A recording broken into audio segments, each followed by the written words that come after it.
Assalamualaikum warahmatullahi wabarakatuh. Para pendengar yang dimuliakan Allah Subhanahu wa taala. Saat ini kita sedang berada dalam kondisi yang sangat sulit. Allah timpakan kepada kita bala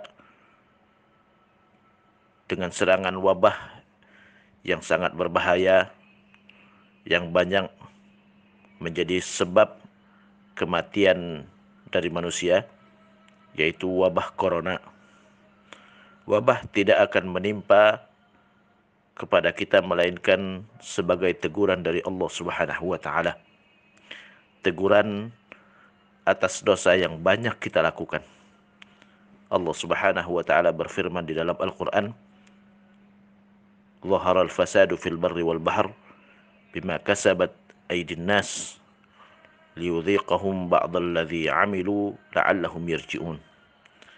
Telah nampak kerusakan, telah nampak cobaan baik di darat ataupun di laut akibat dari kesalahan yang dilakukan oleh manusia, agar mereka merasakan sebagian dari apa yang sudah mereka lakukan, agar mereka kembali kepada Allah Subhanahu wa taala. Tujuan dari semua bala dan musibah adalah agar kita kembali kepada Allah Subhanahu wa taala. Tidak perlu kita bersedih, tapi kita harus introspeksi, kembali kepada Allah, memperbanyak taubat, meminta ampun kepada Allah Subhanahu wa taala.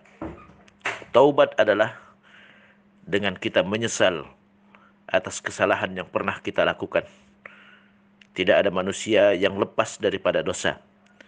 Berdasarkan hadis Rasulullah sallallahu alaihi wasallam, bahwa manusia semuanya berdosa. Kullu bani Adam khatta'un wa khairul khatta'ina tawwabun. Semua bani Adam, semua anak Adam pernah bersalah, dan sebaik-baik yang bersalah adalah yang bertaubat kepada Allah Subhanahu wa taala, yaitu yang kembali kepada Allah Subhanahu wa taala. Tidak ada dosa yang tidak diampuni Allah Subhanahu wa taala.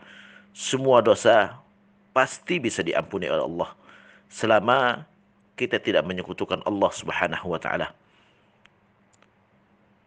Innallaha la yaghfiru an yushraka bih wa yaghfiru ma duna dzalika liman yasha. Allah berfirman bahwa Allah tidak mengampuni dosa orang yang menyekutukan Allah Subhanahu wa taala. Tapi dosa selain daripada itu semua bisa diampuni Allah Subhanahu wa taala. Allah memiliki sifat Maha Pengampun, lagi Maha Penyayang. Kita manfaatkan dengan sebaik-baiknya. Kita kembali kepada Allah Subhanahu wa taala. Kita renungi kehidupan kita selama ini. Apa dosa yang pernah kita lakukan? Kita kembali kepada Allah Subhanahu wa taala. Datangnya wabah ini memberikan kesempatan kepada kita untuk kembali kepada Allah Subhanahu wa taala, untuk bertaubat kepada Allah Subhanahu wa taala. Pernah di masa Rasulullah sallallahu alaihi wasallam ada seorang wanita yang datang kepada Rasulullah sallallahu alaihi wasallam. Dia mengatakan, "Ya Rasulullah, zanait, aku sudah berzina. Aqimil hadda alayya, tegakkan hukum Allah kepadaku." Wanita yang berzina, kalau dia sudah menikah, maka hukumannya adalah rajam. Awalnya Nabi tidak menggubrisnya, tapi dia lagi-lagi mengulangi apa yang dia ucapkan. Dia mengatakan, "Ya Rasulullah, zanait, aqimil hadda alayya, aku sudah berzina, tegakkan hukum Allah kepadaku." Sampai 3 kali dia mengatakan itu kepada Rasulullah. Lalu Rasulullah bertanya kepadanya, "Kalau engkau berzina, apa buktinya?" Dia mengatakan, "Inni hubla ya Rasulullah, aku sudah hamil dari perzinahanku." Kata Rasulullah, "La nuqimul hadda hatta talidih." Kami tidak menegakkan hukum Allah, tidak akan merajammu sampai engkau melahirkan. Karena bayi yang ada di dalam perutnya tidak ada dosa sama sekali, dia harus diselamatkan sampai dia melahirkan. Setelah dia melahirkan, dia bawa bayinya yang masih merah, yang baru dia lahirkan kepada Rasulullah. Ya Rasulullah, ini bukti aku sudah berzina. Ini bayi yang lahir dari perbuatan zinaku. Apa kata Rasulullah? La nuqimul hadda hatta taftumi. Ini bayi harus engkau susuin dulu. Kami tidak akan menegakkan hukum Allah sampai engkau susuin bayi ini. Dia pun kembali dan menyusuin bayi tersebut hingga selesai masa menyusuin, dan dia kembali kepada Rasulullah. Ya Rasulullah, fatamtuh, aku sudah menyusuin bayi ini. Apa kata Rasulullah? La nuqimul hadda hatta tabhathi lahu hadinah. Kami tidak akan menegakkan hukum Allah sampai engkau carikan wanita yang mau mengasuh bayi ini. Akhirnya dia carikan dan dia ketemu orang yang mau mengasuh bayinya. Lagi-lagi dia datang kepada Rasulullah. Dan Rasulullah pun menegakkan hukum Allah kepadanya dan merajamnya. Saat dirajam, salah seorang sahabat sempat memaki di saat melempar wanita yang sudah berzina ini. Nabi mendengar itu, Nabi langsung marah. Kata Rasulullah, la tasubbuha fa innaha tabat taubatan law wuzzi'at ala ahli al-madinati lawasi'athum. Jangan caci maki dia. Dia sudah bertaubat dengan sebenar-benarnya taubat. Kalau taubatnya mau dibagikan untuk mengampuni dosa penduduk Madinah, lawasi'athum, sungguh cukup dengan taubatnya. Ini menunjukkan betapa Allah Subhanahu wa taala senang kepada mereka yang bertaubat. Siapapun yang mengakui kesalahannya di hadapan Allah Subhanahu wa taala, maka Allah bukan main senangnya dan akan mengampuni semua dosanya. Selama seorang itu bertaubat dengan sebenar-benarnya taubat. Apa syarat taubat diterima Allah Subhanahu wa taala? Yang pertama adalah dia minta ampun kepada Allah. Minta ampun kepada Allah Subhanahu wa taala.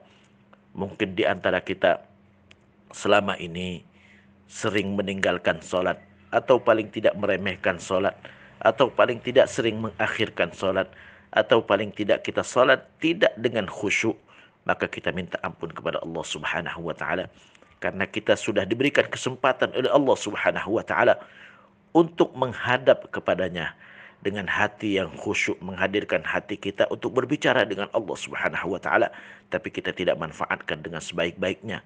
Kita abai dengan dengan ucapan kita abai dengan perbuatan kita rukuk seolah-olah kita tidak pernah tunduk di hadapan Allah Subhanahu wa taala. Kita sujud seolah-olah kita tidak pernah merendahkan diri di hadapan Allah. Kita harus menyadari bahwa salat tujuannya adalah merendahkan diri kepada Allah. Kita taubat kepada Allah. Atau mungkin kita selama ini tidak mengeluarkan zakat, kita tidak bersedekah, kita tidak manfaatkan harta yang Allah titipkan kepada kita di jalan Allah Subhanahu wa taala. Mari kita bertaubat, minta ampun kepada Allah Subhanahu wa taala. Ya Allah, aku minta ampun kepadamu. Betapa banyak nikmat yang kau berikan kepadaku, tidak aku manfaatkan dengan sebaik-baiknya. Jasad yang sehat ini tidak pernah aku manfaatkan untuk tunduk kepadamu, untuk sujud di hadapanmu. Harta yang betapa banyak ini tidak pernah aku manfaatkan untuk berinfak dan bersedekah di jalanmu. Yang kedua adalah, syarat yang kedua taubat kita diterima adalah kita menyesal dengan semua dosa yang pernah kita lakukan. Apapun dosa yang pernah kita lakukan, kita harus menyesal dengan semenyesal-menyesalnya. Artinya kita mengakui kekurangan kita dan tidak perlu lagi diceritakan kepada orang lain, karena itu adalah cerita buruk dalam hidup kita. Tidak perlu kita ceritakan lagi, kecuali untuk menjadi pelajaran buat yang lain agar mereka meniru taubat kita, bukan meniru perbuatan maksiat kita. Yang ketiga, kita bertekad untuk nggak mengulangin kembali perbuatan dosa kita. Bertekad untuk nggak mengulangi perbuatan dosa kita. Tekad setekad-tekadnya bahwa kita nggak akan mengulangin kembali selama-lamanya. Kalaupun Allah Subhanahu wa taala uji kita suatu saat dan kita terjerumus, kita tergelincir, karena manusia tidak pernah lepas daripada dosa. Tergelincir dan terjerumus pada dosa yang sama. Segera untuk kembali kepada Allah Subhanahu wa taala. Berdasarkan firman Allah, wa idza fa'alu fahishatan aw dhalamu anfusahum dzakarullah fastaghfaru lidzunubihim. Sifat mereka yang dijanjikan Allah surga adalah di saat mereka berbuat perbuatan keji. Wa idza fa'alu fahishatan aw dhalamu anfusahum, atau zalim terhadap diri mereka. Dzakarullah, langsung ingat kepada Allah. Fastaghfaru lidzunubihim, maka mereka langsung segera minta ampun kepada Allah Subhanahu wa taala.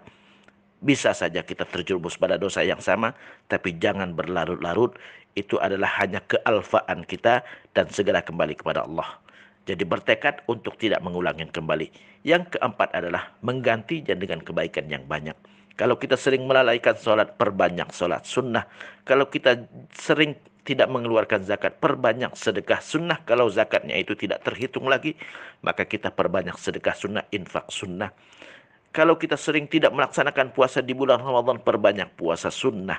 Itulah cara kita mengganti kekurangan-kekurangan yang pernah kita lakukan. Kenapa? Karena di hari kiamat nanti, di saat Allah mendapati banyak ibadah wajib kita yang kurang, Allah perintahkan kepada para malaikat untuk melihat apakah ada ibadah sunnahnya, karena ibadah sunnah bisa menutupi kekurangan yang wajib. Tapi tidak boleh kita sengaja meninggalkan ibadah yang sunnah, ibadah yang wajib, dan berlalu-lalu meninggalkannya.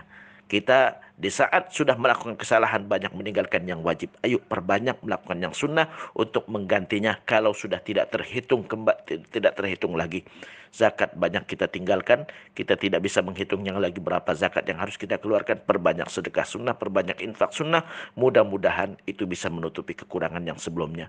Yang kelima adalah kalau itu terkait dengan hak manusia, kita harus kembalikan hak tersebut. Kita pernah mengambil harta orang lain, kita kembalikan harta itu kepadanya.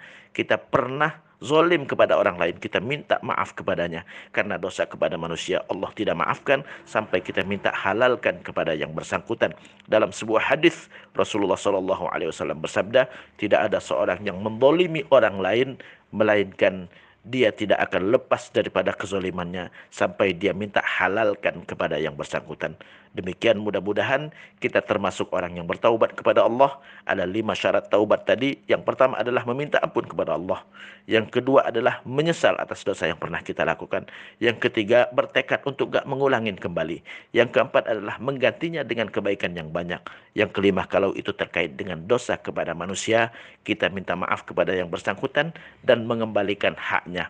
Kalau ada hak-hak terkait dengan materi, kita kembalikan kepadanya, karena cuma dia yang bisa memaafkan. Kalau dosa kepada Allah Subhanahu wa taala, kita bisa minta ampun dimanapun, kapanpun, karena kita setiap saat bisa ketemu dengan Allah Subhanahu wa taala. Tapi dosa kepada manusia, kita harus minta maaf kepada yang bersangkutan, karena cuma dia yang berhak untuk memaafkan. Minimalisir dosa kepada manusia, dosa kepada Allah pun kita hindari, tapi dosa kepada manusia itu lebih berat untuk kita minta maafnya, karena fitrah manusia adalah berat untuk merendahkan diri di hadapan yang lain. Di saat kita minta maaf, kita sudah merendahkan diri. Maka kita minimalisir dosa kepada manusia. Jangan berbuat dosa kepada orang lain. Menzaliminya bukan hanya sekedar memukulnya atau melukai fisiknya, tapi kita membicarakan kejelekannya di belakang pun adalah merupakan dosa besar, yang mana kita harus minta maaf kepada yang bersangkutan. Demikian, mudah-mudahan bermanfaat. Wabillahi taufiq wal hidayah. Mudah-mudahan Allah segera hindarkan kita dari bala dan musibah yang sekarang menimpa kita, dan kita selamat dan dalam keadaan sehat walafiat, dan keluarga kita semuanya selamat. Wabillahi taufiq wal hidayah. Wassalamualaikum warahmatullahi wabarakatuh.